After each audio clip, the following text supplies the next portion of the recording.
போயிட்டாங்களா? எல்லாம் போயிட்டாங்களா? ஏன்டி இப்படி பண்ண? பார்க்க வந்தவங்களெல்லாம் இப்படிதான் பேசி துரத்துவியா? அறிவு கெட்டவளே, அறிவு கெட்டவளே. முல்ல, இப்ப என்ன பண்றது? யாருமே இல்ல. உன் புருஷன் அவங்க இருப்பான்னு அவன் போயிட்டான் வீட்டுக்கு. இந்த அவள் அந்த மாதிரி பேசணும்னா அவள் அவங்க அம்மா கூட கிளம்பி போயிட்டா. உன் மவங்காரனும் அவள் கூப்பிடவும் கிளம்பி போயிட்டான். உன் மவகாரியும் கிளம்பி போயிட்டா. இப்போ என்ன பண்ணுவ நீனு? சொல்லடி முல்ல, இப்போ என்ன பண்ண போற? யாருமே உனக்கு துணைக்கு இல்லையே. அத்தை, யாரும் இல்லை யாரும் இல்லைன்னு யார்த்த சொல்கிறீங்க? நீங்கள் வந்து எனக்கு அம்மா மாதிரி அத்தை. அப்படிலாம் சொல்லாதீங்க. நீங்கள் எனக்கு இருக்கும்போது அப்புறம் எனக்கு என்னத்த கவலை? யாரும் இல்லை யாரும் இல்லைன்னே சொல்கிறீங்க. அம்மா மாதிரி நீங்கள் இருக்கும்போது எனக்கு வேறு யார் வேணும்? நீங்கள் நைட்டு இருந்து என்னை பார்த்துக்கோங்க அத்தை. என்ன கொஞ்சம் எழுந்து உட்கார வைக்க தான் பிடிச்சிக்கணும். மற்றபடிலாம் ஒன்றும் இல்லை அத்தை. கொஞ்சம் நீங்கள் இருந்து என்னை பார்த்துக்கோங்களேன். என்ன நானா? போடி அங்கிட்டு. இங்கே கொசு கடிக்கும். நமக்கெல்லாம் ஒன்றும் தெரியாதும்மா. மாத்திரை கீத்திரை போய் வாங்கணும் வைக்கணும். நமக்கு ஒரு விவரமும் பிடிபடாது. ஐயையோ, என்னையெல்லாம் இங்கே இருக்க சொல்லாத. எனக்கெல்லாம் சுத்தப்பட்டு வராது. நமக்கு வீட்டில் போய் தூங்கினா தான் அசந்து தூங்கணும். எனக்கு இந்த டவுனுக்கு வந்து அலைஞ்சலே பஸ்ஸில் வந்தது என்னமோ போல இருக்குது. நான் வீட்டுக்கு போய் ஆகணும். பெரிய மருமகளுக்கு இந்த மாதிரியாமேன்னு எல்லாம் இந்த சொல்லவும் எனக்கு உசுரே ஆடி போச்சு ஆடி. 1000 தான் இருந்தாலும் நீ என் மூத்த மருமக. உன் கூட தான் நான் ரொம்ப பாசமாக இருப்பேன். உனக்கே தெரியும்லட்டி. அதுதான் ஓடி வந்தேன். உன்னை என்ன ஆச்சு ஏதாச்சுன்னு பதறி போய் உன்னை பார்க்குறதுக்காக அங்கேருந்து ஓடி வரேன் நான். ராத்திரிக்கெல்லாம் தங்குறதுக்கு செட் ஆகாது தமிழ்ல. கோச்சிக்கிறாத. அத்தை, சரி மல்லிகாவை வர சொல்கிறீங்களா? மல்லிகா வந்து என்னை பார்த்துக்கிறவா ப்ளீஸ் அத்தை. துணைக்கு அப்புறம் யாரு? கஷ்டமாக இருக்கும்ல. அது வேணா நான் போய் சொல்கிறேன். ஆனால் அவள் வாராளா வரலையான்லாம் எனக்கு தெரியாது. நான் ஒரு வார்த்தை போய் சொல்கிறேன். போடி, உன்னை அங்கே முல்லை கூப்பிட்றா அப்படின்னு சொல்கிறேன். அவள் என்ன பண்ணுறான்னு தெரியல. சொல்லி பாருங்க அத்தை. வரட்டும் அவ. நான் ஒரு ஆளை என்ன பண்ணுறது? அதான் அழகு போல் உன் மருமக இங்கே உன் கூட இருக்கேன்னு சொன்னான். சரிடின்னு அவளை பேசி ஒழுங்காக பண்ண முடியல உன்னால். அவங்க அம்மாக்காரியை கண்டபடி திட்டினோன்னே அவள் வாமான்னு கூட்டிகிட்டு கிளம்பிட்டான். இருக்கிறதுக்கு தானே அவள் இவ்வளோ பிள்ளைய தீட்டு வர சொன்னான். உன் வாய் வச்சுட்டு தான் இருந்தா என்ன? ஏதாவது தொணன்னு பேசினேன். அவளும் கிளம்பி ஓடிட்டா. தேவையாடி? தேவையா? பேசாமல் இருந்திருக்கலாம்ல. அட போத்த போட்டும். அவெல்லாம் போட்டு இருந்தா இருக்கட்டும். அவள் வேணும்னு பண்ணியிருப்பா. எதிரா சறுக்குன்னு டபக்குன்னு எழுந்து ஓடிட்டா. நீங்கள் வேற அத்தை. அவளாமா இருப்பா. அதை நீங்கள் நம்புறீங்களா? அதெல்லாம் நம்புறதுக்கு வேலையே இல்லை அத்தை. சும்மா. சரி முல்ல, சரிங்கண்ணா. யாராவது நர்ஸுவோ வருவா போவாவ. அவைகளை கூப்பிட்டு பார்த்துக்க. நான் போயிட்டு வருவா. நான் போய் மல்லிகாட்ட சொல்லி பார்க்குறேன். அவள் வாராலாம் வரலையான்லாம் எனக்கு தெரியாது எனக்கு சரியா. நான் ஒரு வார்த்தைக்கு சொல்கிறேன். போயிட்டு வருவா. சரித்த, போயிட்டு வாங்க. அட கடவுளே, எவ்வளவு சொந்த பந்தம் நமக்கு இருக்குது. நாம் பிள்ளைய பெத்த பிள்ளைய 2 இருக்குது. நம்ம கட்டின புருஷன் குத்துக்கல் மாட்டம் இருக்காரு. நமக்கு மாமியார் இருக்குது. எல்லாரும் இருந்தும் அனாத மாதிரி இப்போ ஆஸ்பத்திரியில் காலொடைஞ்சு கிடைக்கேன். பார்த்துக்கிறதுக்கு ஒரு நாதி கிடையாது. ஏன் இப்படி எனக்கு சோதனை கொடுக்குற? நான் அப்படி என்ன பெருசாக பாவம் பண்ணிட்டேன்னு எனக்கு தெரியல. ஒரு பக்கம் இந்த சாப்பாடெல்லாம் உதச்சி தள்ளினதுனால தான் வீட்டுக்காரர் சொல்கிற மாதிரி கடவுள் தண்டனை கொடுத்துருப்பாரோ? தப்பு தான். வேறு ஏதாவது பேசியிருந்தாலும் பண்ணியிருந்தாலும் கூட ஒன்றும் பிரச்சனை இல்லை. சாப்பாடை போய் கீழே கொட்டி தள்ளி யாரோ சாப்பிட முடியாத அளவுக்கு ஆயிட்டே. அதான் வேதனையாக இருக்குது. ஏன்பு என்னை திட்டினா திட்டிட்டு போகுது. நீ அங்கே கூட மாட பார்த்துருக்கலாம்ல. சரி, நீ வந்துட்ட. பாவமாக இருந்துச்சுடி அழுக. சரி, நாமளாவது போய் பார்க்கலாம் காலையில் நினச்சேன். அதுக்கும் நீ போகக்கூடாது அப்படின்னு சொல்லிட்டேன். போமாங்கிட்டே உன்னை என்ன வேணாலும் பேசுவோம். அதெல்லாம் நான் கேட்டுட்டுலாம் இருக்க முடியாது சரியா? அதனால தான் எனக்கு கோவம் தாங்க முடியல. நீ பேசினா கேட்டுகிட்டே இருக்க முடியுமா என்ன? நான் பாட்டி கிளம்பி வந்துட்டேன். பாவம் நம்ம தோணுச்சு. ஃபஸ்ட்டு போய் பார்த்தோன்னே ஐயோ மகளே இருக்கல. சரி, நாமளாவது இருப்போமே, குழந்தைய வச்சுட்டு எப்படியாவது பார்த்துட்டு இருப்போம் அப்படின்னு தான் நான் நினச்சேன். கடைசியில் அது பேசின பேச்சுக்கலாம். பாவம், நீ அவ்வளோ ஃபீல் பண்ண. ஒன்னதான் அது திட்டிட்டு போச்சு. பத்தாததுக்கு நம்ம வீட்டில் வந்து சாப்பாடு எல்லாத்தையும் தள்ளி விட்டு கொட்டி விட்டு எல்லாத்தையும் நாசம் பண்ணிட்டு போச்சு. சரி, ஓகே, போனில. அப்போ ஏன் இப்படி பண்ணணும்? ஏன் இப்படி பேசணும்? போனது இப்படிலாம் பண்ணலாமா? இப்படிலாம் பேசலாமா? எனக்கு அதான் கோவமே.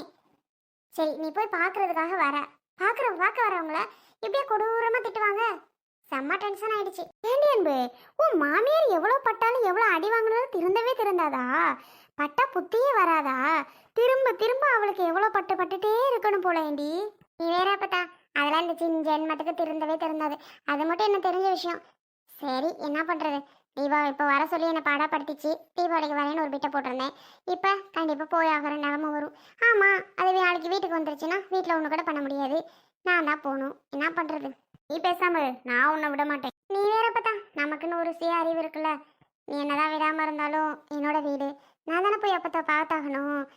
நான் வர முடியாது நான் வர முடியாதுன்னு சொல்லி அப்படி வதை பிடிச்சிட்டு இருந்தா நல்லாவா இருக்கும் சொல்லு. அதனால போய் தான் பார்த்தா தேடி உன் மகளை விடுமா. அவ குடும்பத்தை போய் பார்த்து அவ நிலை நிறுத்தட்டும். அவ விருப்பம் ஆச்சு, நம்ம ஒன்றும் சொல்ல முடியாது. அவ சொல்ற மாதிரி அதான உண்மை. ஆ பரவாயில்லையே, உன் மகளுக்கு நல்ல பொறுப்பு வந்துருச்சோ. வரட்டும். அப்பதா என்னதான் இருந்தாலும் கௌதமுக்கு கொஞ்சம் மரியாதை கொடுக்கணும். அப்பதா அவன் யோசிக்கிறதுக்கு முன்னாடி நான் யோசிக்கணும். அப்பதான் கொஞ்சமாவது நம்ம மேல அவனுக்கு பாசம் இருக்கும். சரி நம்ம ஒய்ஃப் இப்படிலாம் இருக்கா, நம்ம ஒய்ஃப் அப்படி இருக்கா இப்படி இருக்கா அவனுக்கு கொஞ்சம் தோணும். அப்பதா அதுக்காக தான் நான் மெயினாக யோசிப்பேன். பரவாயில்லடி, என் பேத்தி எம்புட்டு அறிவா இருக்கு. ஆமா ஆமா. மல்லிகா, மல்லிகா அங்க கொஞ்சம் வாயே. என்ன அத்தை? ஏன் மல்லிகா? ஓ அக்காகாரிக்கு கால் உடஞ்ச ஆஸ்பத்திரியில் இருக்காள, தெரியுமா? தெரியாம என்ன, தெரியும் தெரியும். ஏன் அத்தை போய் பார்த்துட்டு வரியே? நல்லா இருக்கா? எங்கடி நல்லா இருக்கா? ஏன் அவ கதையை கேட்குற? பார்த்துக்க கூட ஆள் இல்லடி. பார்க்கவே பாவமா இருக்கா. எவ்வளோ பேர் சொந்த பந்தம் இருந்தும் ஆஸ்பத்திரியில் பார்த்துருக்க ஒரு நாதி இல்லை. அவங்க சொந்தக்காரங்க கூட சண்டை போட்டாலா யாரு போவா சொல்லு? புருஷங்காரனும் வீட்டுக்கு வந்துட்டான். மருமக பார்த்துக்கிறேனா அவளும் வீட்டுக்கு வந்துட்டா. மகாகாரி ஊருக்கு ஓடிட்டாளாண்டி ஆஸ்பத்திரியில் சேர்த்த உடனே. பாத்தியா அப்படிலாம் இருக்காளுகண்ணே. அடப்பாவத்தே, அப்ப ஒத்தையிலையா இருக்கு? ஆமா மல்லிகா, பார்க்கவே பாவமா இருக்கு. சரி பாவமா தானே இருக்கு, இப்படி விட்டு போட்டு வந்துட்டியா? இருக்கிறது இல்லையா கூட? பாவமா இருக்குங்கிறீங்க, கூட மாட இருந்து பாத்துக்கிறது இல்லையா? இப்படிதான் எனக்கு என்னன்னு விட்டுட்டு ஓடி வருவீங்களா? இந்த வயசான காலத்துல ஆஸ்பத்திரிலலாம் நம்ம இருந்து பார்க்க சரிபட்டு வருமா? அதுக்கு தான் வந்துட்டேன். மல்லிகா, உங்க அக்கா கறி படக்குன்னு யாரை தெரியுமா விசாரிச்சா? யாரை வர சொல்ல சொன்னா தெரியுமா? யார அத்தை? மல்லிகாவை வர சொல்ல தேங்குறா. பாத்தியாடி உன் மேல எம்புட்டு பாசத்தை வச்சிருக்கான்னு. பாவமா இருக்குடி, கொஞ்சம் கூட மாட போய் இருக்கிறியா? காலையில கூட புருஷங்கார போயிடுவான். என்னத்துக்கு? என்னடா கேக்குற கேள்வி? என்னத்துக்கா? அப்புறம் போய் பாத்துக்கிறது இல்லையா? வேற யாரு போய் பாக்குறது? நீ போய் பாரு, வேற யாரையாவது அமுச்சு விடு. ஏன் பொண்டாட்டிய கிடைச்சா உங்களுக்கெல்லாம்? சொல்லுமா, ஏன் பொண்டாட்டி கிடைச்சாலன்னு நீ தான் குத்துக்கல்லாட்டம் இருக்கில்ல, போய் பார்த்துக்க வேண்டியதானே? ஏண்டா, வயசான காலத்துல நான் போய் ஆஸ்பத்திரியில கிடக்கிறதுக்கெல்லாம் சரிப்பட்டு வருமாடா? என்ன போய் போக சொல்றியே? நீங்க பாருமா, போய் பார்த்துக்கிறதுனா பார்த்து தான் ஆகணும், வேற வழி இல்லை. போ, போய் பார்த்துக்க. பாவம் தானே. ஏன் இவளை போக சொன்னா போய் பார்த்துக்க மாட்டாளா? அமுச்சுடுறா. அதெல்லாம் முடியாது, அவளாம் போய் பார்க்க மாட்டா. ஓ மருமக ரொம்ப நல்லத, அதை போய் வேற பார்த்துக்கணுமா என்ன? அதெல்லாம் அவ போக மாட்டா. உன் வேலையை பாரு. அட ஏங்க அப்படி சொல்றீங்க? மல்லிகா, இது அப்படியே நடிக்கும் மல்லிகா. போமையெல்லாம் கொஞ்சம் கூட துள்ளி கூட பாசம் இருக்காது மல்லிகா எங்க அம்மாக்கு. நான் சொல்றேன் கேளு. ஆனா அந்த மருமகன்னா மட்டும் அப்படி பாசமா பொங்கும் பாரு. பாசம் மலரா இருக்கும். ஆனா ஒன்னா பிடிக்காது. ஆனா நீ தான் அவ்வளவுமே பண்ணுவ, ஆனா உன்னைய பிடிக்கும். ஆமாடா, அவ மட்டும் எனக்கு என்னத்த கொடுக்குறா, என்னத்த பண்றா? இவ மட்டும் எனக்கு என்னத்த கொடுக்குறா பண்றா? அவளை மட்டும் பிடிக்கும், இவளை மட்டும் பிடிக்காதுங்கிற. அவளாவது ஒன்றும் செய்ய மாட்டா, பண்ண மாட்டா. ஆனால் மல்லிகா தான் என்னைய ஃபுல்லாக காலையில் எனக்கு சுடு தண்ணி கொடுக்குறதுலேருந்து, மாத்திரை கொடுக்குறதுலேருந்து, நேரத்துக்கு சாப்பாடு கொடுக்குறதுலேருந்து, துணி துவைச்சி தரதுலேருந்து எல்லாம் மல்லிகா தாண்டா பண்ணிகிட்டு இருக்கா. இப்படியெல்லாம் பேசாத. ஏன்னா மல்லிகா தான் எனக்கு என்னவா இருந்தாலும் பிடிக்கும். ஆனவளோ ஆகாதவளோ, ஆனால் மல்லிகா தானே இப்போ என்ன நல்லா கவனிச்சு பார்த்துக்கிறா. ஆ, என்ன பார்த்து அப்படி சொல்லிட்டியேடா. எனக்கு போய் மல்லிகாவை பிடிக்காது அப்படின்னு.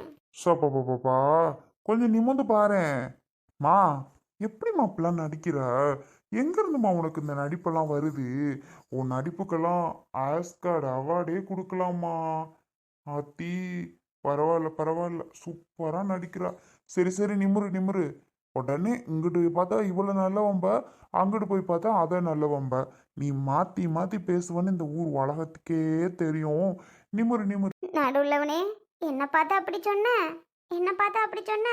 இந்த அருவி இருக்காளே, மோசமானவடா. ஒரு நாளையில ஒரு சுடுதண்ணி வச்சு கொடுத்துருக்காளா, ஒரு நாளையில ஒரு நேரம் சோறு தான் போட்டு கொடுத்துருக்காளா. ஆனா மல்லிகா நேர நேரத்துக்கு எனக்கு போட்டு கொடுத்து நேர நேரத்துக்கு என்ன பார்த்துப்பாடா. அப்படிப்பட்டவளை போய் நான் தப்பா பேசுவேனா என்ன? சரி சரி, போதும் போதும், உன் நடிப்பெல்லாம் போதும், நிறுத்து. சும்மா நம்பிட்டோம் நம்பிட்டோம். இப்போ என்ன, மல்லிகை ஆஸ்பத்திரிக்கு போகணுமா? ஆமாப்பா, ஆமா, ஆஸ்பத்திரிக்கு தான் போட்டும். பாவம் இல்லையா முல்ல, ஒத்தையில கிடக்கா. போய் பார்த்துக்கட்டும்யா, நல்லது தானே நமக்கு. பார்த்துக்கிட்டோம்னா நம்ம பிள்ளைகளுக்கு தானே அந்த புண்ணியம் வந்து சேரும். அப்படியா? சரி மல்லிகா. அப்ப மல்லிகா, சொல்லுங்க. நீ ஏன் உம்முன்னு இருக்கிறவ? சரி சரி, அப்ப மல்லிகா நீனு ஆஸ்பத்திரிக்கு போகாத. என்னடா இது, நல்லவே மாதிரியே சொல்லிட்டு வந்த, கடைசியில் பொசுக்குன்னு போகாதன்ட்ட அவகிட்ட. உனக்கெல்லாம் நல்லவனா இருந்தா பிடிக்காது இல்ல, அதான். போவியா சும்மா? இங்க பாரு, அவெல்லாம் போக மாட்டா. அவெல்லாம் போய் அங்க போய் இருக்கணும்னு என்ன அவசியமா என்ன? போமா போ. புள்ள இருக்குல்ல, புள்ள போய் பார்த்துக்கட்டும். அப்படின்னு ஆத்தாவை கொண்டு சேர்த்துட்டு ஓடுது. புள்ள இருக்கா, குட்டி இருக்கா, ஓடட்டும். ஏண்டி, உனக்கு அவ ஒண்ணுமே பண்ணது இல்லையா? உன் பிள்ளையில தாம்புள்ள மாதிரி பார்த்துக்குவாளடி ஒன்றா இருக்கும் போதெல்லாம். அதெல்லாம் மறந்துட்டியா? அதெல்லாம் மறந்துட்டியான்னு கேட்டேன். பாவமா தெரியலையா அவளை பார்த்தா உனக்கு? சொல்லுடி மல்லிகா, சொல்லு. பாவமா தெரியலையா உனக்கு அவளை பார்த்தா? இங்க பாருத்த, எனக்கு பாவமாக தான் இருக்கு. நான் போகலான்னு தான் நினச்சேன். இந்த மனுஷன் போக விட மாட்டேங்கிறாரு. நான் என்ன பண்ணேன்? நான் கூட சரி, பாவம் அக்கா, போயிட்டு வருவோம், இதில் என்ன இருக்கு, பார்த்துக்கிறதுல அப்படின்னு தான் நினச்சேன். இவர் தான் போகவே கூடாதுன்னு ஒத்த காலில் நிற்கும் போது நான் என்னத்தான் பண்ண முடியும்? அவர் பேச்ச மீறி போக முடியுமா என்ன? சொல்லுங்க. நல்லா நடிக்கிறீங்கம்மா, நல்லா நடிக்கிறீங்க. நீயும் நடிக்கிற, அவனும் நடிக்கிறான்டி.